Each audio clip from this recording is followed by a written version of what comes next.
For our first move in this group, we're gonna do a squat. So we're gonna be up on our risers if you need them. What we need the risers for would be if I've got a small kettlebell here, but if I had like a 100-pound kettlebell and it was really big and I was squatting down, it would hit the ground before I was at the ground.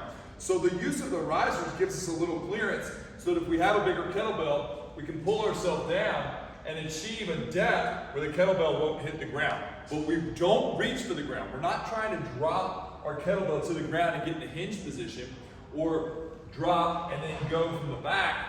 We want to pull our butt down, and we're thinking that our butt beats the kettlebell to the ground. Obviously that'll never happen, but that's kind of how we're trying to get that butt down and the chest up as much as possible. You can use this kettlebell as kind of a counterweight to wedge your butt down. So I'm pulling up on the kettlebell, but I'm going to create depth with my hips, not actually lifting the kettlebell. So we'll do 10 to 12 reps here. Then we'll come over to a bench. This bench is going to be knee height. I've got a little shorter bench right here. That's what most of us have been using. We use the tire outside. That's a good one. So something about knee height. We're going to put either your whole foot on, or if you're trying to get a little more athletic or a little more balanced, we're going to have that heel floating to be off. We want to lean up into this front leg. We're going to explode up, and we're going to continue to push off that front leg.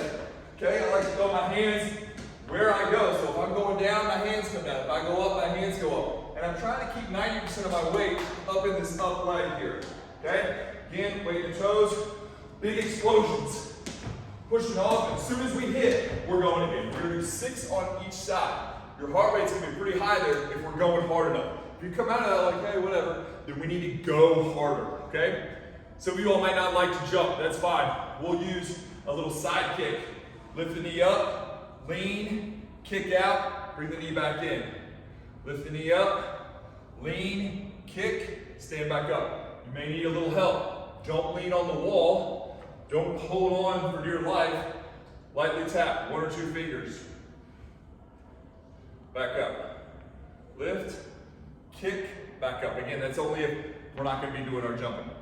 Okay, so coming out of that, you need to rest 2, maybe even 3 minutes. Okay, before we go to our next set, we have 4 rounds. Right, so our next move, we're going to have a landmine overhead press. I wanted to show you all what kind of a just rigged up setup would be without the landmine. I always show you all the sleeve. So honestly, I just have a little corner here, and for this press, that's all I need. So I'm here, pressing on. I just need something where it won't slide out from under me. So I have this position here, and I press, and I pull back down. I press, and I pull back down. Press, and I pull back down. We're allowed to drop into our hips and pop. We don't want to make our left side short and push our right side up. We're not actually pushing our right side up because if we stood back up, we're way out here in this weird place. So we want to keep our spine tall. We're allowed to use our legs to help, but not our spine, okay? Don't arch like this. Drop into the legs and press up. And again, pull back down. So we're not here and just letting things fall. Press up, pull down. Press up, pull down. From there, we're going to get an incline bench, okay? On a 45-degree incline, I'm going to row both up, and then I'm going to be active with one side. So my right side is holding while my left side works. Keeping my chest tall, my abs are pushing back into the bench, so I'm active with everything. I do 8, and then I'm going to hold on that left side and row on that right side.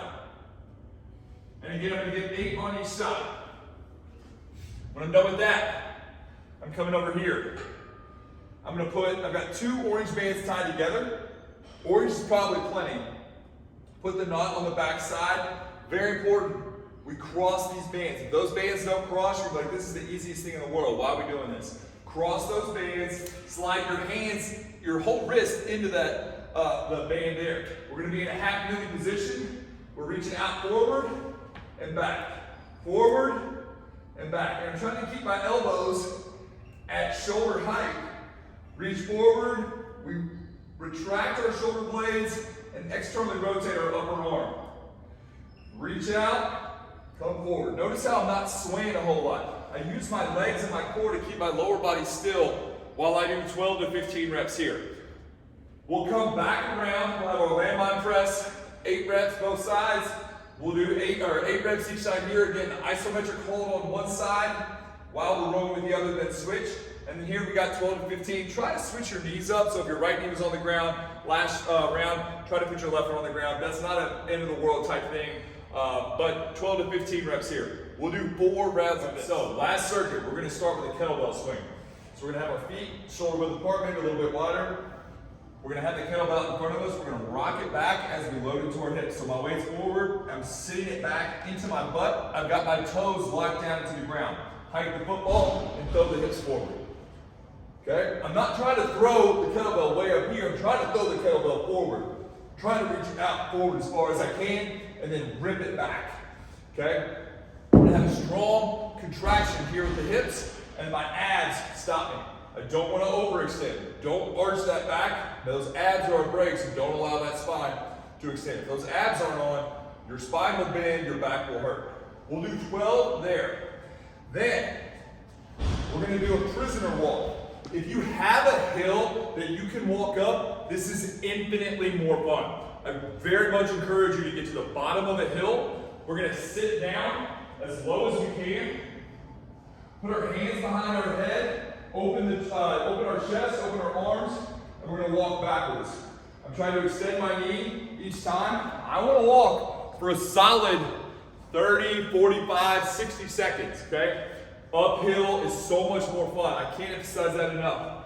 Keep that core tight, keep your butt low, chest up, hands behind your head, and elbows back. Then, I've got 2 bands tied together. Been using blues a lot. I'm going to go right around the hips. We're going to get in our defensive stance and we're going to just do defensive slides. Like all you basketball players have done since grade school. We're pushing off the inside foot to move out and we're reaching with the foot that's moving in. So to move left, I'm going to push with my right and reach with my left. Reach, reach, reach. Then I'm going to reach with my right, right, right. Pushing with my left, okay? Whatever direction we're going, pushing with the opposite foot, reaching with the inside foot, okay? Reach, reach, reach. Don't let your feet come together. In and out is 1. We're gonna do 5. We'll turn around. We have 5 the other direction also. Your heart is gonna be beating like crazy after this, okay? Let it come back down. We have 12 kettlebell swings. All right, then we'll have our walk. Again, 30, 45, 60 seconds. Butt down, elbows back. And then we have our slide outs. We have 4 total rounds and you're done. Thanks for hanging with this workout. If you've got questions or we can help you, let us know. Thanks for hanging. Hope you have a great workout.